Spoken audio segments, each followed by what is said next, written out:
Yay, it works. That work.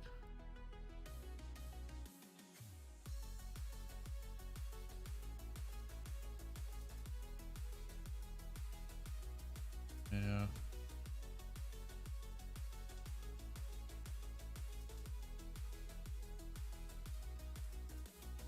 Oh, does it?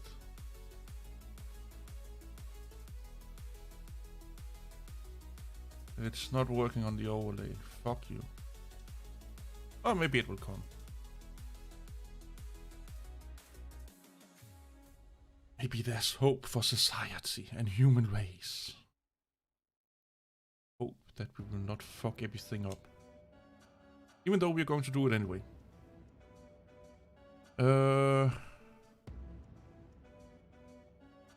Maybe I should. Ah, come on, dickhead.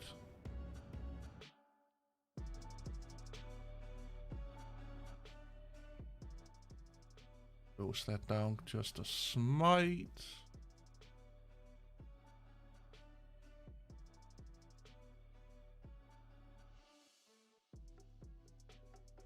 So why is there issues with the chat box?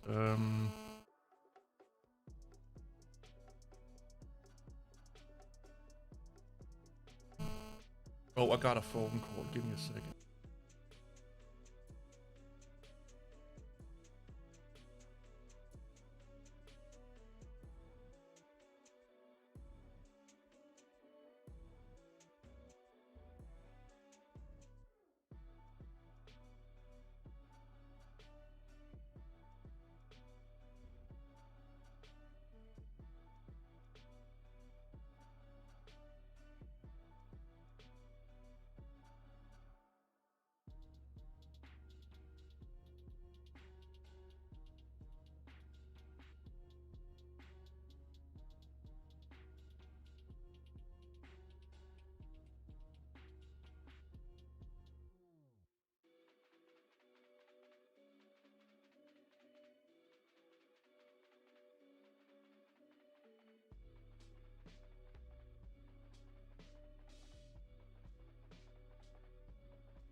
Stolte snakkere.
Oh boy, I'm back.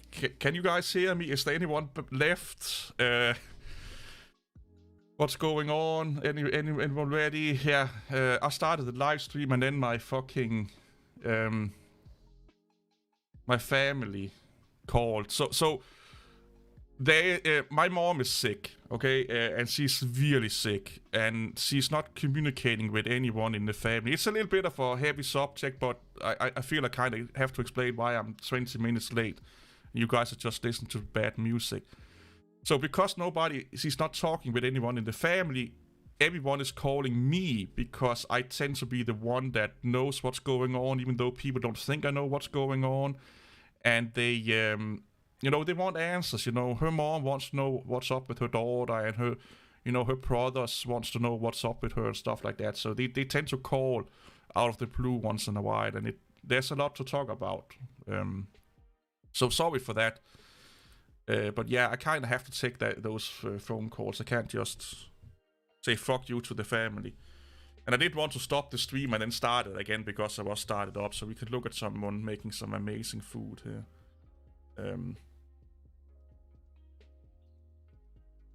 I just got another text here. Just give me a second. So I hope everyone is okay, doing well, ready for the weekend.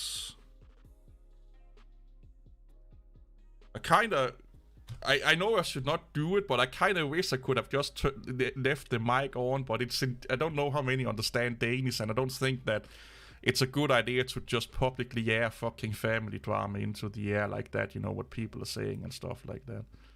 And I'm getting hungry again, even though I have fucking just eaten. What are they making here? Street Toast Master, who only sells for 3 hours in the morning.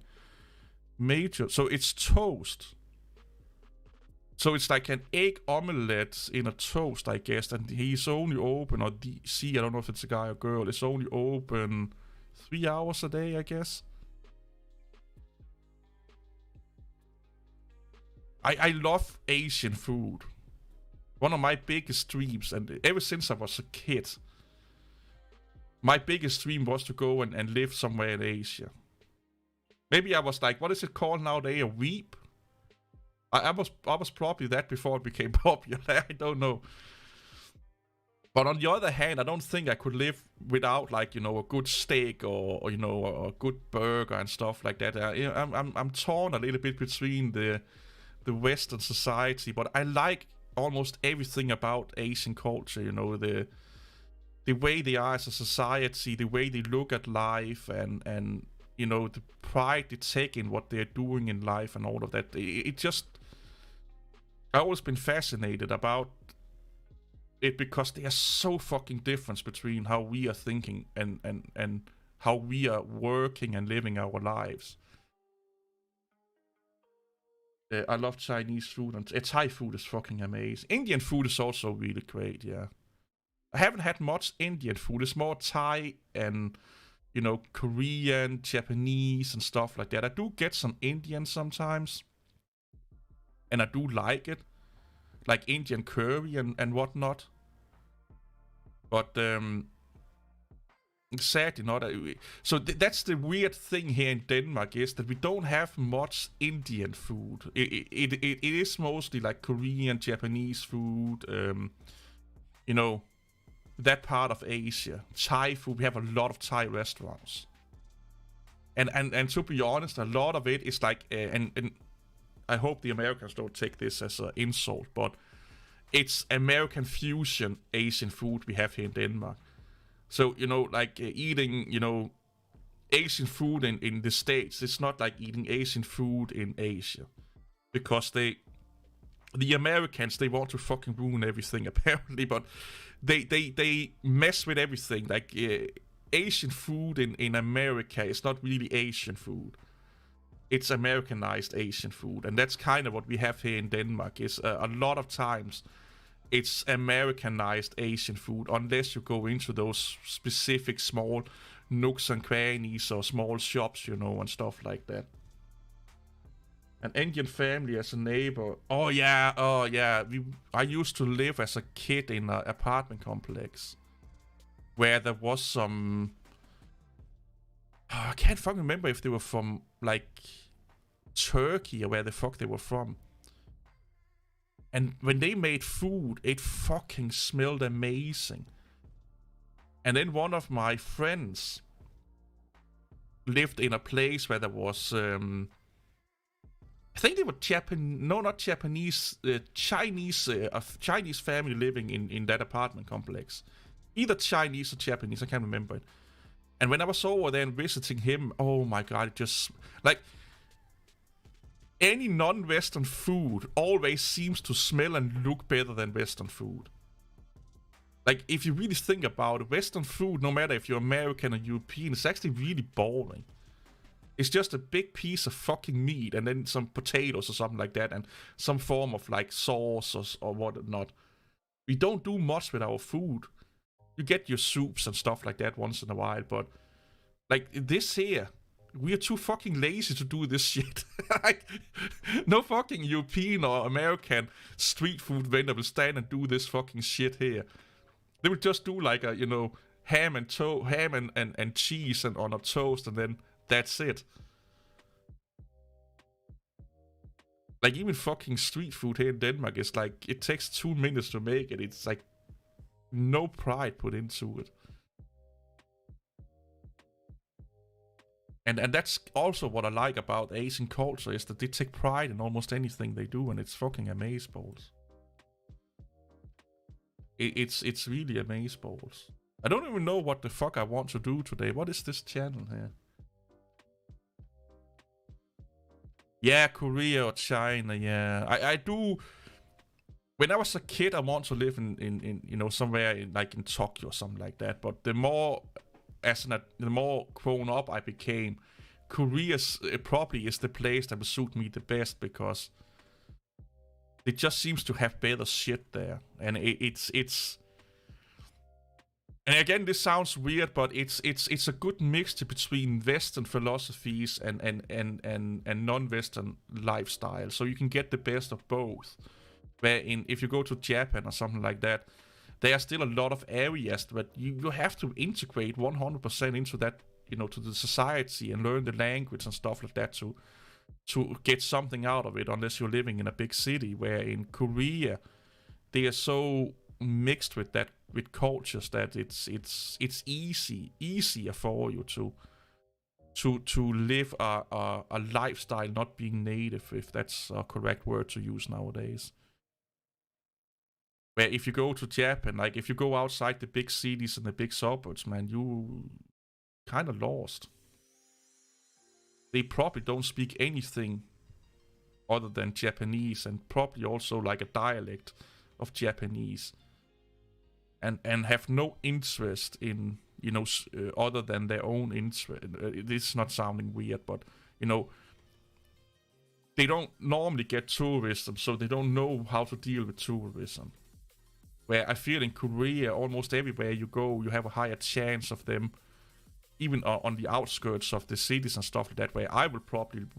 So if I should move to any country, I don't want to live in the big cities, because big cities in every country are highly skewed by being multicultural, and it's a melting pot of people basically.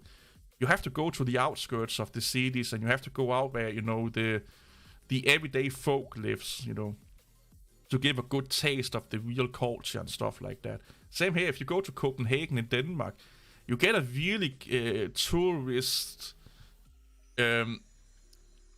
tourist-like feeling of how it is to be Danish. You need to know where to go to understand that, okay, this is not Denmark as a tourism place, but this is real Denmark. Because every place in the world is different when it comes to if it's tourism place or not. We no matter where you go in Denmark, we talk two different ways. We talk one way with tourists and another way to each other. And it's like that everywhere. And to get this, to not get that tourism feeling and go into those tourist traps, you need to go to like small nooks and crannies of the country that you are visiting. Like I say, like going to the States, like going to New York, yeah, that's fine and all of that, but I'd rather go to like a fucking farm in Montana or something like that, or some fucking small town in Texas, where they probably don't get many tourists. So you're more in tune, they are more in tune with their culture, so to speak. They are not original culture, but they're just living their life like a normal American would, because they don't have to think about that, oh, there's tourists coming here once in a while and stuff like that. And if you go to the big cities, they know that there's a high chance of meeting tourists, so they live their life accordingly. Yeah, but those two places are really, really tourist trappy. Like, they are places that Danish people don't visit that often, because they are, like I said, massive tourist traps. So every kid in school goes to Legoland. That's kind of like a tradition that doing you from 0 to 9th to 10th grade, you have been to Legoland at least once. In the 90s, when I was a kid, he's from Denmark. When I was a kid, I think we went to Legoland 3 times or something like that, doing from 0 to 10th grade. Some schools did it every year. Yeah, the houses in Denmark at that time was really small. Like we lived in really modest small homes when he was alive. Like this is how crazy it is. A 1-room apartment with all the amenities and stuff like that we have today, you would be regarded as top of the spear in society if you had that lifestyle when he was alive. Running water, fridge, electricity, good isolation and whatnot. That would be something that only, the local fucking baker had, or the priest, or someone that was like really high up on the social ladder and had a lot of money. Basically, a lot of it sounds weird, but basically a lot of houses was not far from just a fucking shed with a window in it. They were a little bit more isolated sheds, but that's it. You could probably fucking breathe through the walls if you wanted to. They were not that well isolated. They were not that well built. They were crooked. They were really weird. Weird as a fucking roof and stuff like that. Nowadays, people pay fucking way too much money to buy those old houses and live in them, because it's kind of become a novelty to live in a house from that area. They are beautiful, don't get me wrong. Yeah, they are a little bit like a Hobbit house, yeah. They are a little bit like so they're not as small as a Hobbit house, but they're not as big as we have them nowadays. And that's, again, because of it cost a lot of money to make them, and people were not that tall back then also. But the smaller the house is, the lower to the ceiling, the less, the less materials they have to use. And like I said, it's and they didn't have many rooms. Again, it cost money. It was a fascinating time, the old Middle Ages. But it's nothing more than just like a little bit more well-built fucking shit that you would have your cows in. Yeah, they need less heating. That's true, even though back then I don't think they had any fucking isolations to speak of. So no matter how much heat you put into that house, it will just be seeping out everywhere.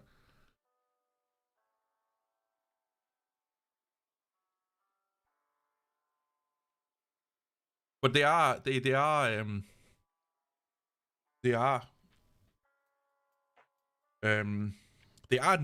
beautiful houses to look at, if that makes sense. Like they are really like nice to look at. But again, the nice houses to look at was something that only the upper class could afford back then. Most people just lived in fucking sheds, to be honest. We tend to forget how poor people was back in the day. If you were unemployed today, if you just go 100 years back in history, 150 years back in history, you would be regarded as a fucking king. The food you eat when you're unemployed that you can afford, not even the king would eat that fucking well. Like the most bare-bone food that we would like, oh my god, why are you eating this fucking shit today? Like 100 years, 200 years ago, not even a king ate that good of quality food. It's really fucking crazy to think about that. The food that we probably will fucking just throw out today is not even king sniff that good. I finally switched my computer to Fedora. I tried Fedora 38, but it was buggy as hell. Have they just updated Fedora? Maybe we should upgrade Fedora. Yeah, they updated Fedora. We can go in and upgrade Fedora. Let's do that. Because I upgraded Ubuntu the other day when I was live streaming. I still wonder how people put electricity in old houses. Most of the old houses are made of bricks and the house. Yeah, so you can put wires into isolated tunnels. So you can it's basically just a plastic tube. It's just a plastic tube that you then put into the wall. And then you put the wire in there. So if the wire gets hot or if the wire gets, get a short or something like that, it is not going to basically burn down the whole fucking house. Because old houses was really flammable. Most of it was made by natural ingredients. Not a lot of bricks was going on. There was a lot of wheat and hay and stuff like that in the building themselves, and a lot of wood and stuff like that. So when people buy old houses today, they do a lot of shit to basically make sure that if something goes wrong with the wiring, you're not burning the whole house. And there's a lot of rules what you have to do in form of wire isolation and shit and stuff like that. You can't just buy a house and then just drag a wire from one end and the other one. You will get fucking fined up your ass. Let's see here. This should come up here just with doing it in the Surface. And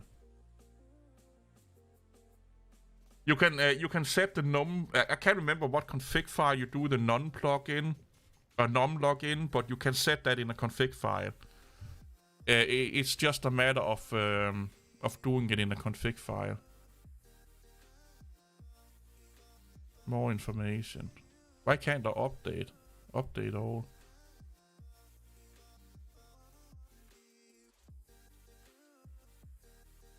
But it's the config file where you set your keyboard and language of your keyboard and stuff like that. I just can't remember where the fuck they put it.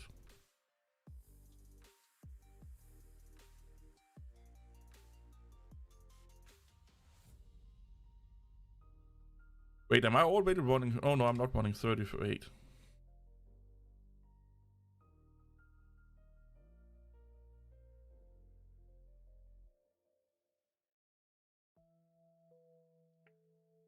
Yeah, but if you're running a laptop, a lot of distributions, they take numlock off if they detect that you're running a laptop. It has been like that for fucking over a decade now.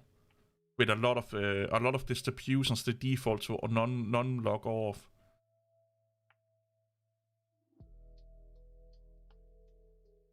And it also depends on the laptop version that you have. So if they identify you running a laptop that don't have num keys, they may turn it off by default. And even if you have num keys, and the distribution don't think you have num keys, they will turn it off also. And like I said, this is issues we've dealt with Linux for over a decade now. And in my humble opinion, that should not be an issue anymore. It should just fucking work. Like, numlock issues should not be a thing in today's world with an operating system as well fleshed out as Linux. It's stupid that we still have to deal with that. It's really stupid. It's something we've been dealing with for 10, 15 years, man. Well, let's look up a guide, because I can never remember how to do this fucking Fedora thing. I have a script somewhere on GitHub, but I cannot remember how to do it. Let's do UseOS TechMix. Let's use those. Yeah, we got that. So refresh update, we have done that. Reboot. Let's check the current version. Yeah, we don't want to do that. I don't want to do it with the software center.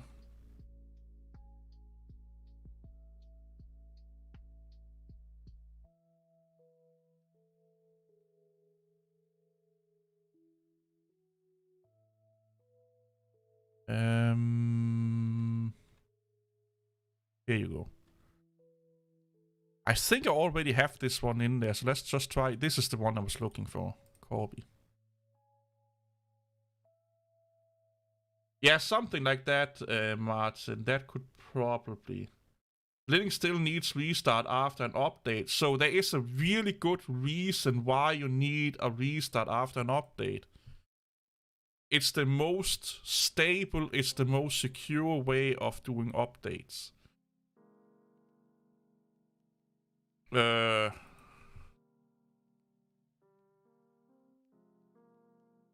it's called offline updates.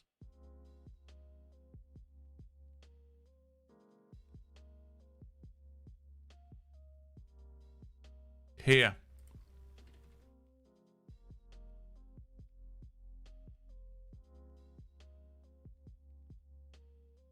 So, offline updates is there to protect you. Computers have become way more complex in the past 20 years. Back in the day, it was possible to apply updates without too much worry, since the system itself was small and less interconnected. Multitasking was also in its infancy, so users were not actually using the computer and updating it at the same time.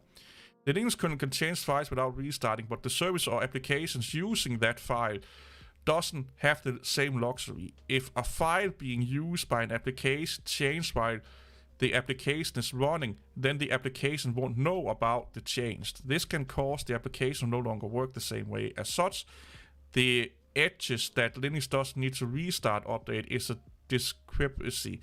All Linux distributions should restart, and they go in here to explain why you should do it. So the long and the short of it is that it's downloading the updates, then you are rebooting into a, let's call it a safe mode of Linux. Windows do the same thing, where you basically almost nothing is turned on, and then it's updating everything. And then you are rebooting back into your normal session. Windows do the same.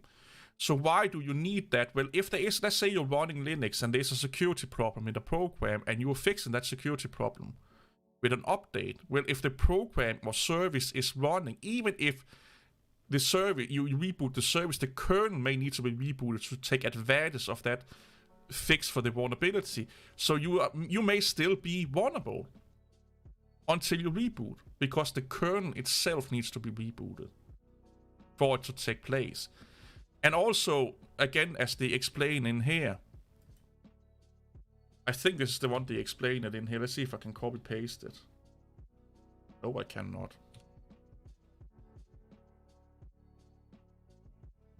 I used to be able to copy paste. Oh, the new update fucked up that. Okay, so there's no clipboard association. So what I was thinking about. So yeah. So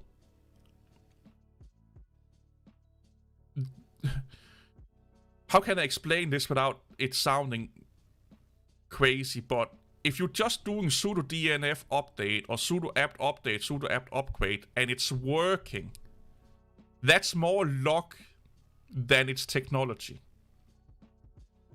You're just lucky enough that you didn't have a service running that didn't fuck something up. And they explain that in here also. You know, it's easy to prick a system if you're updating it while it's running. That's why Windows does it. That's why, again, every Linux distribution recommend you do offline updates. And offline updates is like you download the update, you boot into a minimalistic session, and it's updating like we just saw here, and then it's rebooting back into the full system. Because then you don't have so much running that is going to fuck up, or potentially could fuck up the system. And it's been going around since 2009, have they been discussing it. And in 2012, you could do it via the GNOME Software Center. This is not a new technology. And it's so when you hear people say they have run Linux and updating Linux for weeks and weeks and weeks without rebooting, that's more luck that their system did not have a problem than anything else. Because they really didn't update their whole system. Yes, they updated the system. They put in new config files, but they're running software and services until they get rebooted. And in some instances, until the kernel get rebooted, you're not taking advantages of those new updates. So you may only be running 50% of the updates that you applied. So you may still be having a massive security risk and stuff like that. That's why Ubuntu do the whole live update where they can live reboot the kernel.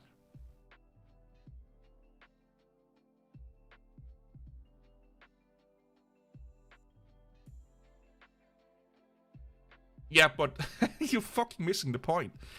Some security updates and some updates that you download, you need them to be secure. And that means that you need to restart. Not downloading updates that don't require restart is not that, it's not more secure. Because a lot of updates that has to do with security require reboot. Some Linux, it depends on the updates that you do. You may have. I've not experienced. I experienced it once or twice where a distribution rebooted more than once, but for the most part, it reboots into a safe mode, install updates, and reboot back to your normal mode. But a lot of, like I said before, a lot of really important updates, like kernel updates and services that needs to be run to make sure that your system is functioning, that you can't just restart without having an issue. So if you update Xorg, you cannot just reboot Xorg. You have to log in and out, or you have to reboot your system. So if there's a massive security risk in Xorg, and you're only downloading non-rebootable rebootable updates, you're not getting the security fix for Xorg. You're still running an unsecure version of Xorg.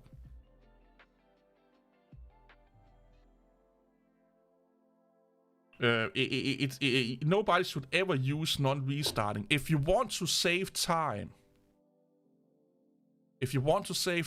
use this one here.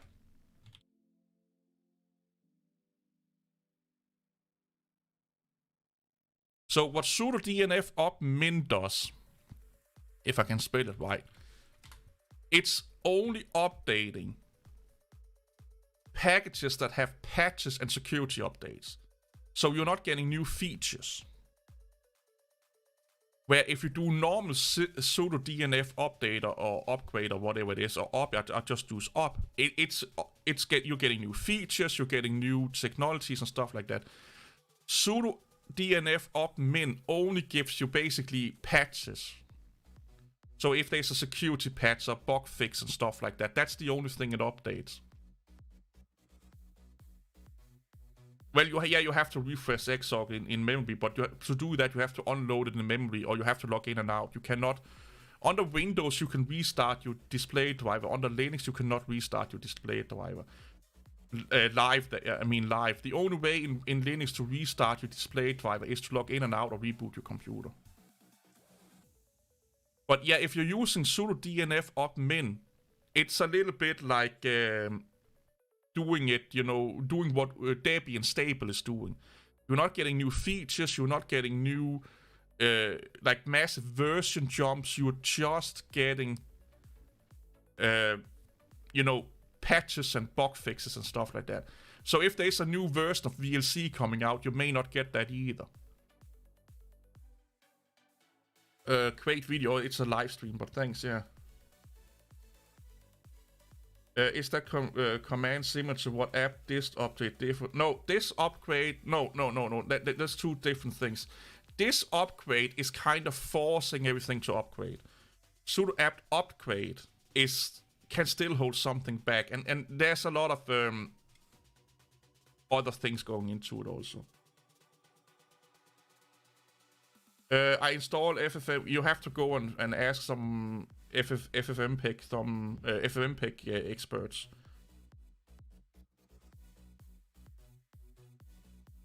Have you tried and changed display manager? Like if you're running Wayland, try and use Xorg. Maybe it's a Wayland issue. Linux has a lot of shortcomings. There's a lot of shortcomings with Linux. There's a lot of things with Linux that Mac OS and Windows have been able to do for 10 plus years that Linux still can't do to this day. I've been using Linux for over 25 years. Do you want to continue? Yes, my friend. For over 25 years. Oh, what's going on here?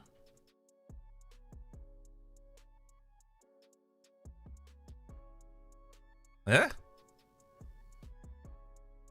Oh, they probably have a fucking server overload.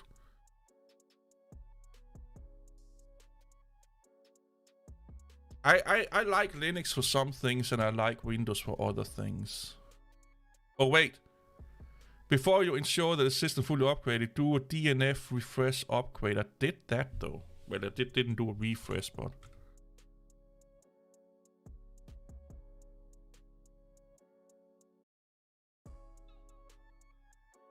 Yeah, it cannot reach the Fedora site. Why the fuck can it not reach the Fedora site?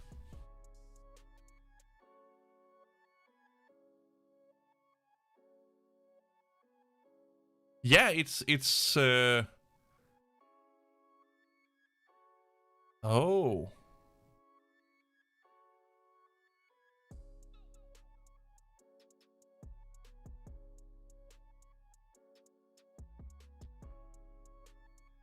But I have a question. Can you create a Linux from the ground up? I don't think I don't know if you can change mirrors in this tool here. You have to go into the config file. I need to figure out how to do that. Probably, if I wanted to, yeah. If I wanted to put in the time to make a custom Linux or a independent Linux distribution, yeah, I could probably do it. But it takes a lot of fucking time, and I don't want to do that. But yeah, it's probably not.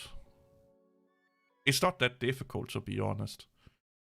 You just need to choose a package manager, set up the server infrastructure for that package manager. And that's basically it. Let's see what the other people here are saying.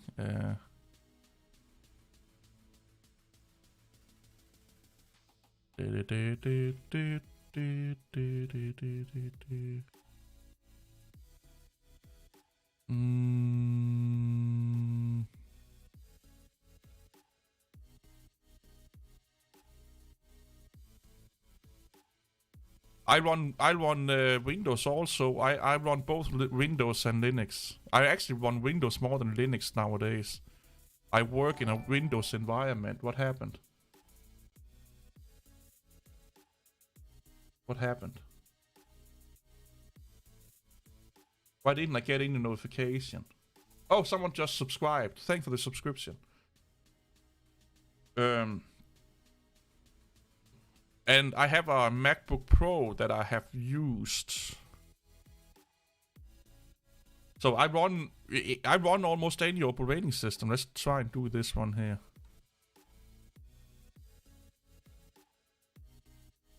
Oh crap. What the fuck is wrong with this system?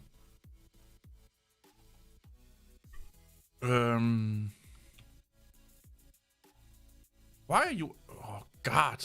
Linux, for fuck's sake. Let's do a new tab.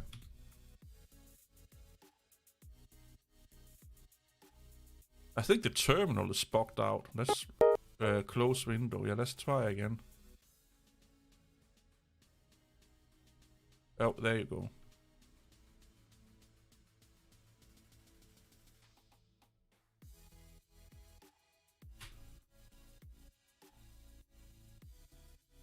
Ah.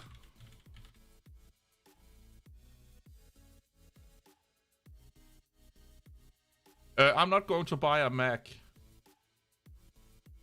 I do some embedded systems. I do some Arduino. I don't know if you call that an embedded system. Oh. Dependency resolved. Nothing to do. Okay, it's already the latest. Ah, I forgot that it had that fucking squirrely line behind it. That may be the issue.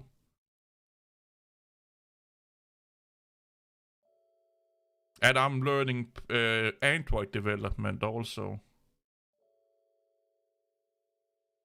Opposite to Luke Smith. Luke Smith is a fucking maniac. Like I'm about to say, don't listen to anything that he says, because he once made a video that if you were working for a company that made proprietary software, it was your duty, if you were true open source advocate, to basically leave your job. It was your duty. You should do it. There was no question about if you could afford it or anything like that. You should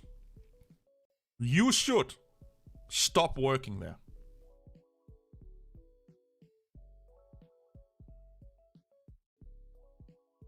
No, we use Arduino in the production environment. There's a lot of people using Arduino in the production environment. Problem 1.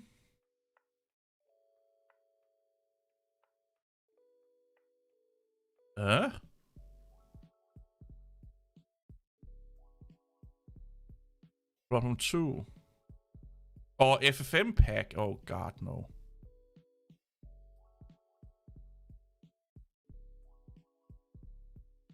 Try to add allow erase to the command line. Yeah, let's do allow erase.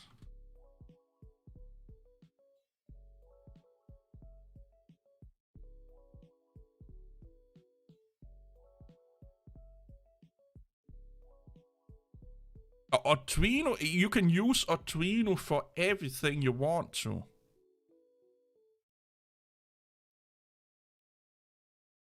The notion that people think Arduino is only for hobby projects is really weird. Really fucking weird. If you can build a system that you want, any project or anything that you want to be done, if you can build that with Arduino and it's doing the job good enough, then you have built the product. Just because it's cheap don't mean that it sucks. You know, like it's a weird mentality. I see a lot of people disregarding Arduino development.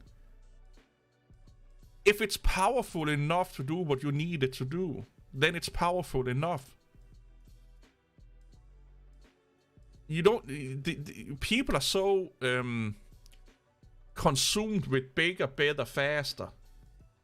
They think that, oh, even if, let's say you're doing something that only requires a 1 megahertz processor and 1 kilobyte of RAM, they think that you need a fucking 1 gigahertz and 18 gigabytes of RAM. Because bigger must be better. No, if the thing that you're doing require 1 kilobit of RAM, 1 megahertz, maybe get a 2 megahertz processor or 3 megahertz processor, and get like, I don't know, 10 kilobytes of RAM. That's all you need. If you're developing something or you're going in to do any project, no matter if it's building a computer or starting a project for a company or something like that, you have to figure out what the requirements are. And also, again, yeah, it makes sense to look for the future, but when you're building a machine or something like that, there's no upgrade path. It's not like, oh, this robot arm or whatever you're building, it needs a software upgrade path for the next 10 years, and each software upgrade path is getting heavier and bigger and taking more resources. Raspberry, it's too... So, you don't know what you're talking about, apparently. Raspberry Pis and Arduinos are two massively different things. They are massively different.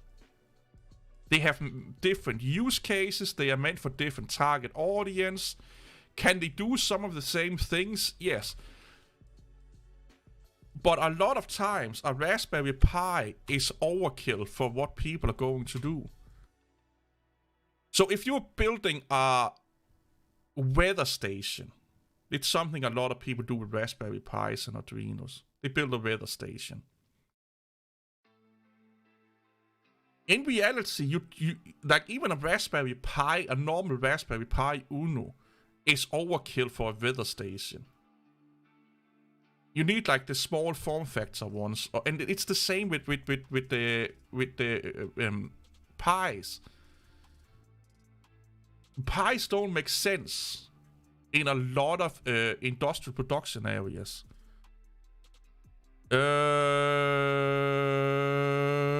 To start upgrade, to remove the cache metadata, use system update clean.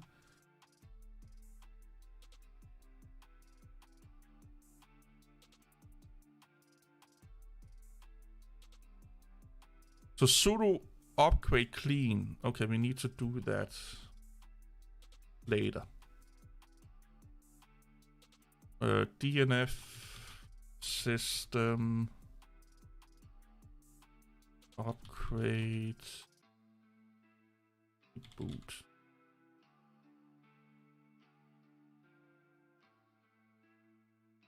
Yeah? Did I spell it wrong? Yes, I did.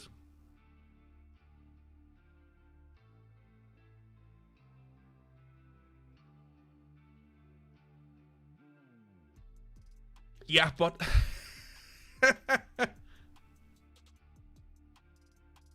Oh, God. I don't even know how to fucking respond to that. Yeah, of course. If I need to be a Formula 1 driver, I need a Formula 1 car. You can't look at the world like that. That mindset is the same mindset like a programmer have that only want to program in one programming language. So if you're really good at C++ and you hate anything that's not C++, making a web page is a C++ problem. You would be like, yeah, you need C++ for doing a web page. So a lot of people, and I noticed this a lot on the internet, sadly enough, and this is also from IT professionals, which really fucking boggles my mind. They are using personal preferences to determine what a customer need or what a project need. Your personal preference should not determine, in most cases, what a project needs. The project determines what you need. Let's go back to the weather station argument or example here. Depending on what you want that weather station to do, you have options. You can go full-blown ham, biggest top of the line Arduino or Pi, but that's unnecessary. You will probably go with the, what is it called, the Pi Micro or something like that, and Arduino Mini or something, you know, the small form factors. So you may personally like Arduino Uno or the top of the line Pi, but for the project that you're going to do, that's not what you need. What you are telling me right now is that you preference Pis. So every time every project you see a Pi project. And that's great if it's home hobbyist work we're talking about. But if I hire you to do a project for me, and every time I ask you, and you just say Raspberry Pi, Raspberry Pi, Raspberry Pi, Raspberry Pi, and I'm like, you do know that Raspberry Pis are really difficult to get hands on right now. They are massively out of stock. Well, Raspberry Pis are still the best. Yeah, but this system over here that can do the job as good as a Raspberry Pi, that costs 50% less, and I can get it today. Well, Raspberry Pi. We need a Raspberry Pi. You are not getting the job. Customers and management and stuff that they don't give a fuck about what you use. They care about how cheap is it, when can you get it, and what makes sense for the company. It would be like going up to Microsoft and they are like, yes, people, we need a new driver stack. And then some idiot down in the corner is like, just use the Linux kernel. You do know that via Windows, via Microsoft, we have third-party members that cannot work with a Linux kernel. Like Adobe Photoshop and stuff like that cannot work with a Linux kernel. So they need to rewrite the system. Yeah, but just use the Linux kernel. Then you get your new driver stack. Yeah, but it's still more cheap, efficient, and easier and convenient for us and our customers. Maybe not cheaper, but it makes more sense for us and our customers to do our own driver stack working in the NC kernel. And that Linux nerd is like, yeah, but still just use Linux anyway. It's a lack of insight into how the world works. We cannot look at a problem in a one-track mindset. A lot of Linux, and this is why I get into so much fucking heat with the Linux community, is that when a Linux user see a desktop, they see a Linux machine. If you don't give a fuck about what you're using it for, they see a Linux machine. And for some people, and a lot of people sadly, when you see a desktop, Linux makes no fucking sense. It will make your life more fucking difficult. You have to sacrifice a lot of things you don't want to sacrifice. But Linux people, they see Linux. And Raspberry Pis people see Raspberry Pi. Rust people, they see everything as a Rust issue. I hate the fucking Rust people. It's like, oh, the kernel support Rust now. Let's rewrite the kernel in Rust. No, let's not. Let's not write millions of lines of code in Rust. Raspberry, the way of looking at Raspberry Pi is really simplified. Is that if you want something that require a computer or mini computer, that's the Raspberry Pi. If you want something that require embedded systems or really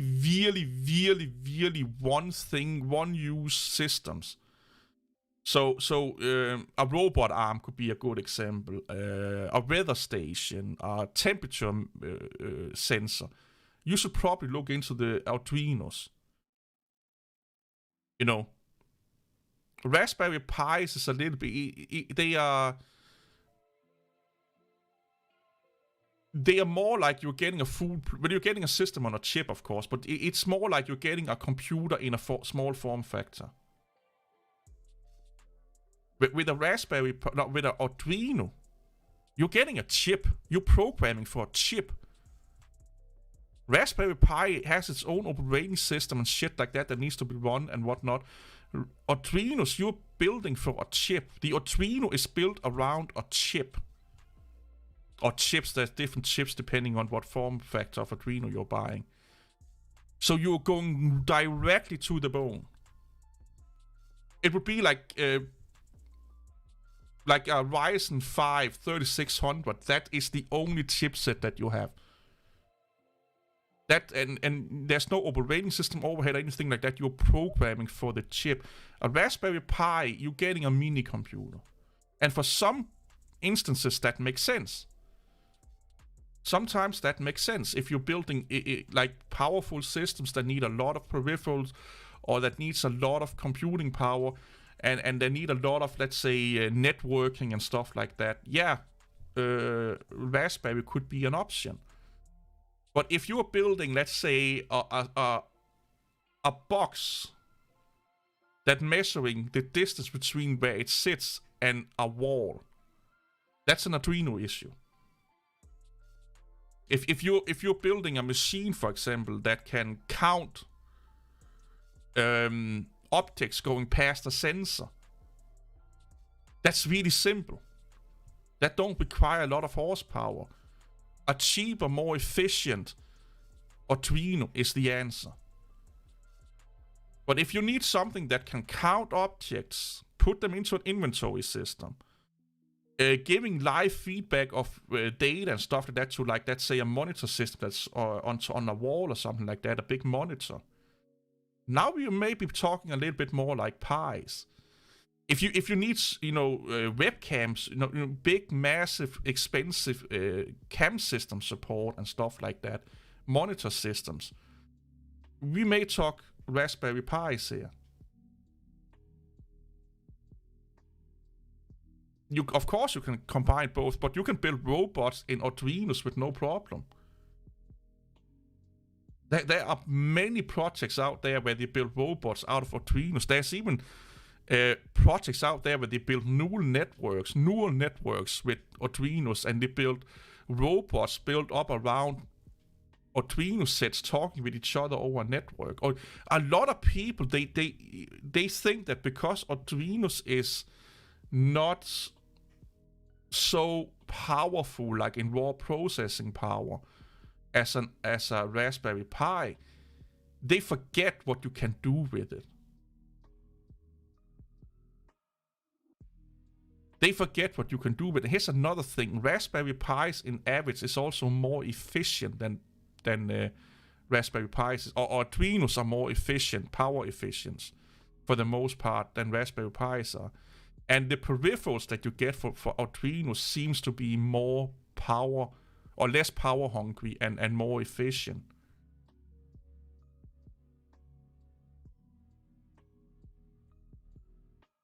There are sensors. You can get the LiDAR. So you can get sonar, LiDAR, infrared systems for Arduinos and all of that shit. And you can get control board where a user pushes a button. There are LCD screens for Arduinos and all of that shit. Try and research Arduino and go in and see all of the shit you can get for Arduinos, and you will be amazed.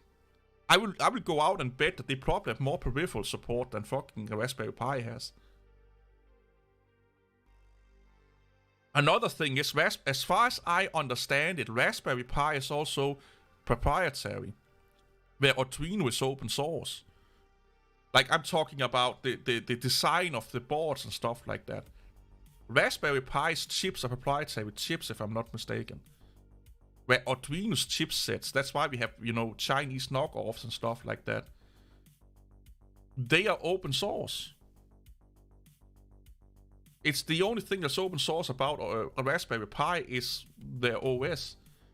I have my board is at work because I lended my board to the project at work. But I have sonars, I have LEDs, I have LCD screens, I haven't